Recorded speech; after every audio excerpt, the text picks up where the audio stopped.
Thought I'd document the latest on Pinstone Street in Sheffield. There you've got the Orchard Square shopping centre. Actually down here you've got Leopold Street, and I'll just give you a quick zoom down Leopold Street as well. But what happened at the start of lockdown is they used emergency laws to block these roads off. Originally there were buses coming down here. Originally it was cars and trams as well, but then it got down to the stage of just being, I think, buses and taxis. Well, completely blocked this area off, and it's never been reopened. An interesting little fact up there, at 1 o'clock every day there's the 1 o'clock time signal. That's been going on since the 19th century. I heard it for the first time in lockdown, and I thought they were actually gaslighting us at the time to put us in fear. Then I found out it's been around a long time. So that takes you up to Barker's Pool. And here we'll actually have a walk down Pinstone Street.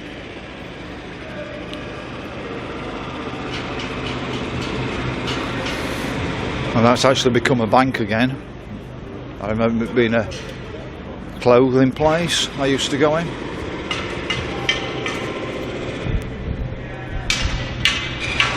Got the new town hall. Well, in the 19th century it was new.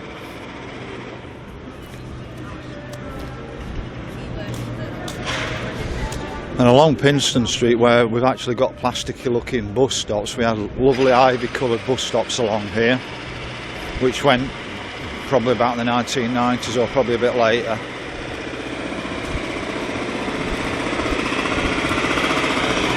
Just here used to be shops and offices above. Well, now this has all been turned into a new hotel. I forgot the name of the hotel, but that started during lockdown. To say we had a dangerous virus around, it didn't seem to stop any building works in Sheffield.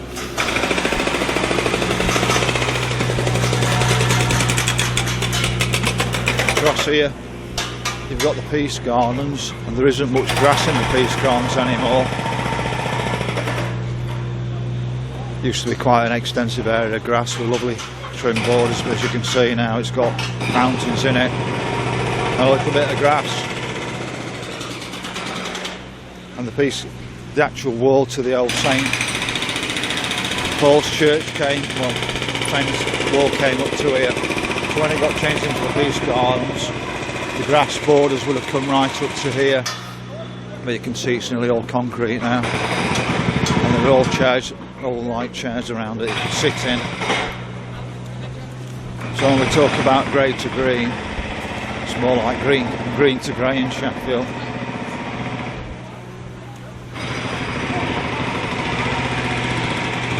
Most positive side of the heart of City 1 for me was the Winter Gardens, which you can just see down there.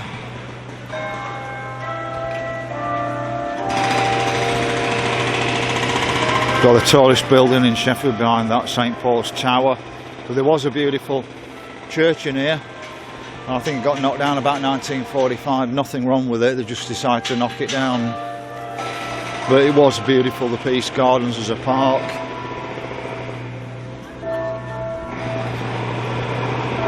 There are a few cafes around here, but like I've just done a little video on it, if you can see just here, this little business has been trading for years, coffee, sandwiches and various other things, and that's now shut down in the last few weeks. Sheffield seems to have got, I think it was, second worst business success rate. No wonder you can't keep a business going in Sheffield. You don't know what they're going to do with the city centre next. But we have got some decent Victorian buildings along here, and what they've done is they've kept the original footage on this new hotel here, frontage, sorry, and they've pinned it to the new building that's been built behind.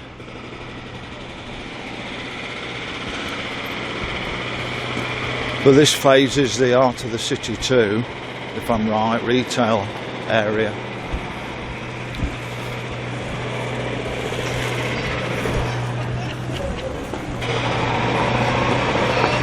I love this area here. These are my favourite sorts of buildings in Sheffield.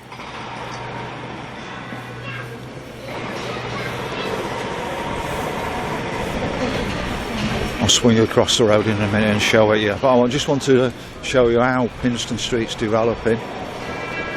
Looking back down it. But how do people who are a bit older get from one end of Sheffield to the other? They did talk about a monorail system in Sheffield back in the 1970s when they had vision, and that never happened. But a monorail system through the city centre would be really good to get people from one end to the other. So we've got the old Salvation Army building. I don't know what's happening with that. What I want to just show you, which I find quite horrendous, one of my favourite pubs in Sheffield, even though it had no music, was Emery's Bar just there. I think that'll reopen as a pub, but it's same again, they kept the frontage and then they built a new building behind it. I don't like the rust bucket just up there, and then behind it is the first zero carbon building in Sheffield. But my question is, this zero carbon building, how much energy went into producing the actual building, and how much energy will be required to actually service the actual building as well in the future, the heating systems in it. What they've done is they've extended the buildings behind and then kept the frontages on this part as well, but it's took a lot of light away. What I want to say is that is one of my favourite buildings in Sheffield. We still have a little bit of history, but we lost a lot of buildings in the Second World War around Angel Street, bottom of High Street, and also nearly all of the Moor.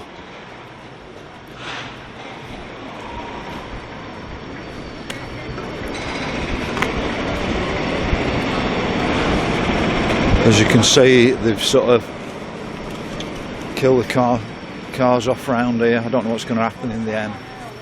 But we've got, like I said again, we've got the original building and then new frontage on it. This is like ironwork on it. It didn't look very good on the actual plans, but it doesn't look too bad from here. It looked a bit plasticky on the plans. We'll see what it looks like when it's completely finished. But I remember there being banks down here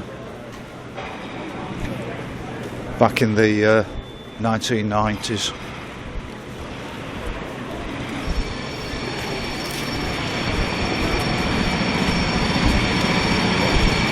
And I'll swing back around again in a minute and show you. But just here was Midland Bank. I think I worked in there when I was working for the IT department.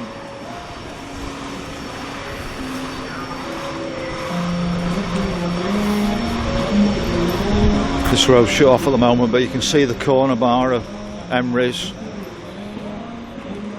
and then the rust bucket behind it, then the zero carbon building. And it's funny, I did talk to one of the builders working on the zero carbon building. He couldn't even speak English, and that really concerns me from an health and safety point of view. You can see the original frontage and then they've hid it behind.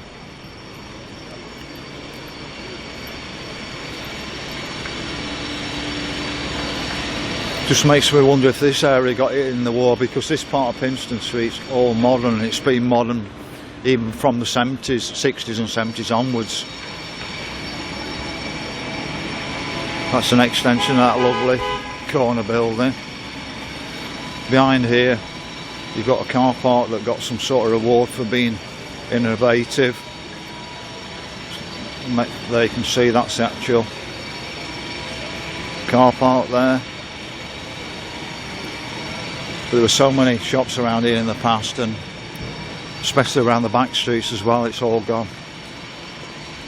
Here was Sugg Sports. It's now Julie's Hair and Cosmetics.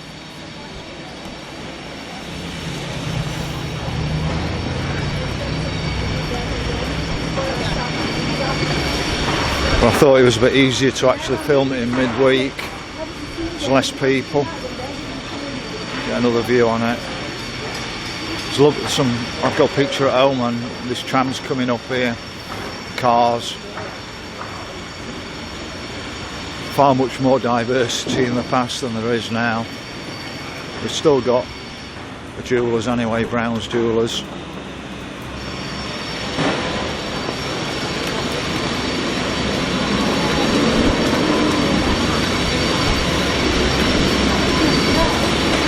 But this area on the left now is looking pretty tacky, but rather than knocking it down, I'm sure it could be cleaned up, because the point is it'll just be another monstrosity to replace it anyway, so they might as well just tidy up.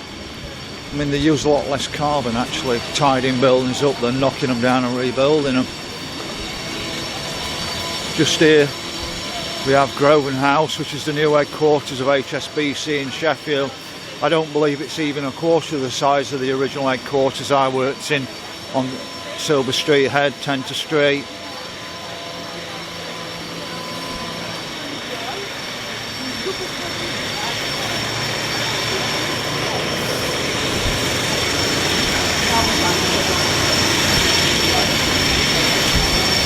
As you can see, it's actually shop frontage, where you can see the glass around all the way around the bottom, and the headquarters for HSBC is only this top area now.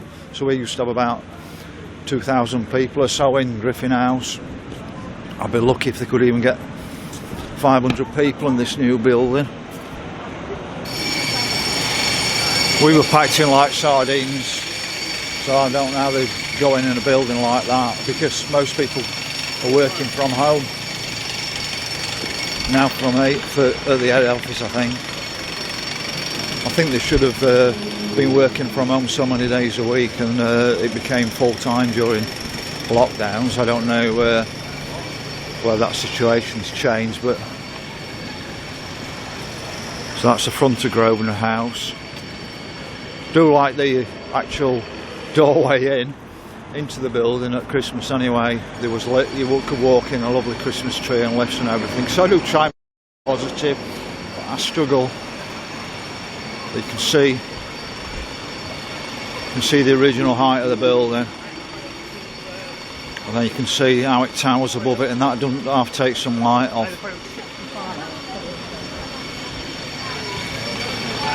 That was one of the positive things about lockdown. You could come down and film things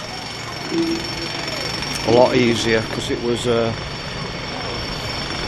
so much quieter. So I'm actually crossing just off Pinstone Street just to show you Grosvenor House.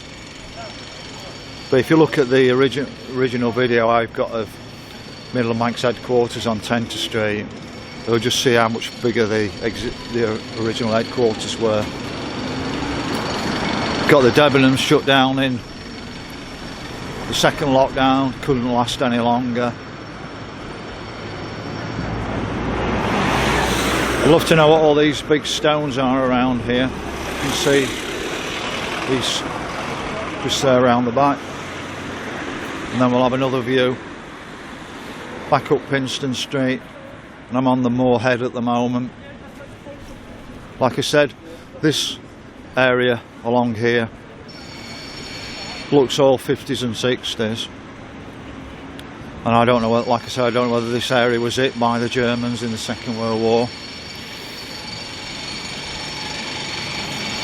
Now this building here was going to be a new cinema, but it's never happened. On the left hand side of this big new white building was originally Redgates. So if you come down to this end about here, it was originally the Redgates. There's another building behind it which looked very much like Redgates behind it. But we're now actually on the moor now, and all I'll do is just give you a quick zoom down the moor. The thing that killed the moor was pedestrianised after Fargate. Fargate was pedestrianised about 1970. The moor was pedestrianised much later, I think probably in the 90s or so. But what destroyed it was the manpower building at the bottom, because the moor went further down. And at one bit there's actually a walkway actually under that moor-foot building with gates, and they've blocked the gates off for people to get underneath, and I'm going to guess what they said is that it was a security risk to allow people to walk underneath. It wouldn't surprise me. But the moor was actually complete, well, 50% of the moor was razed to the ground in the Second World War, and it went much further than where you can now see it going to the moor-foot building. It went, you know, probably another half along, further along at the bottom, but they've changed their own system around, so it's not the same anymore. Now you used to get the trams and you used to get cars coming up and down here. They had Christmas decorations on here, look absolutely fantastic at Christmas. I'm avoiding walking down the moor because I've already done the moor before. I just wanted to show you Pinstone Street development so far to give you an idea of it. But like I said, we're actually on the moorhead at the moment.